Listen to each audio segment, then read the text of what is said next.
जय श्री राधा। जब उग्रसेन की सभा में वृंदावन की बात चली, मधुपुरी के रक्षक यदुवीर, यादवों के त्राता, माथुर राज्य के जननायक श्री कृष्ण चंद्र महाराज पधार रहे हैं। उग्रसेन की सभा लगी हुई है। आज सभा में उपस्थित हो रहे हैं कृष्ण। सभासद सब उठे।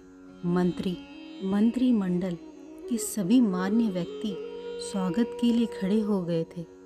महामंत्री तो उद्धव है, उनके चेहरे पर एक अलग ही चमक देखी जा सकती थी। वो चहक से रहे थे। महाराज उग्रसेन के उठने की आवश्यकता नहीं थी, वो राजा है, पर श्री कृष्ण ने ही तो उन्हें राजा बनाया है। मथुरा की प्रजा तो चाहती थी कि कंसवध पश्चात कृष्ण ही मथुरा नरेश बने, पर नहीं, कृष्ण ने ये स्वीकार नहीं किया और कंस के पिता को ही राज्य सौंप दिया। राजा उग्रसेन ये जानते हैं कि लोकप्रिय जननायक तो कृष्ण ही है। मथुरा के उठे राजा उग्रसेन कृष्ण के सम्मान में उच्च आसन जो कृष्ण के लिए ही लगाया था, उस पर गंभीरता के साथ आकर बैठ गए थे कृष्ण।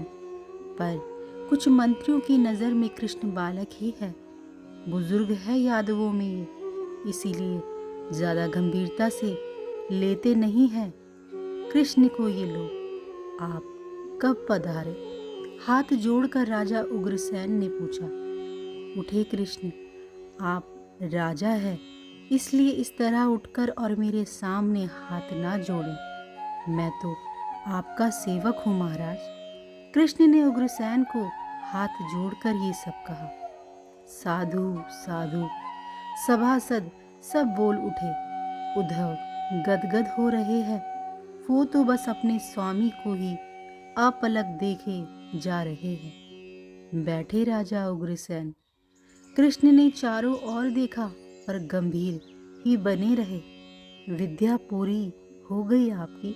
एक वृद्ध सभासद ने पूछा था।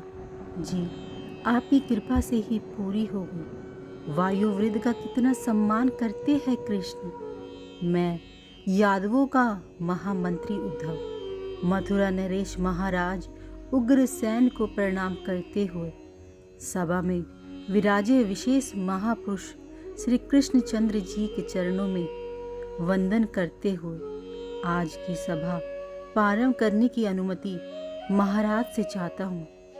उद्धव ने सभा में उठकर सबके सामने भूमिका रखी। अनुमति है, महाराज उग्रसेन ने आज्ञा दी।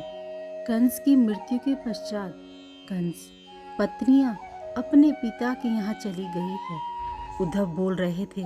नहीं नहीं, हम में से किसी ने उन्हें यहाँ से भगाया नहीं है। ये बात मैं स्पष्ट कर दूं। सब हंसे, पर कृष्ण गंभीरता से सुनते रहे। अब मथुरा के ऊपर एक संकट मंडरा रहा है जिसे हम नजरअंदाज नहीं कर सकते। उद्धव ने कहा, संकट ये है, गुप्तचरों से हमें ये सूचना मिली है कि जरासंध अब मथुरा आक्रमण की तैयारी में है। इसके लिए उसने देश विदेश से राक्षसों और आतंककारियों को जुटाना भी शुरू कर दिया है। इसीलिए हमें सावधान रहने की आवश्यकता है। इसके लिए हमारी क्या रणनीति होनी चाहिए, इस पर हम विचार करें। इतना कहकर उद्धव बैठ गए। सब ठीक है ना? महाराज उग्रसेन ने धीरे से पूछा कृष्ण से। मुस्कुरा दिए बस कृष्ण। अब हम सब श्री कृष्ण चंद्र की वाणी सुनना चाहेंगे। सभा से आवाज उठी। महाराज उग्रसेन और महामंत्री उद्धव ने कृष्ण की ओर देखा। कृष्ण ने सिर हिला दिया। नहीं, मैं। क्या बात है? क्या कृष्ण का स्वास्थ्य ठीक नहीं है? ना बोल रहे हैं, ना मुस्कुरा रहे हैं। कितने गंभीर बने हैं। यहाँ उन्हें अच्छा तो लग रहा है ना?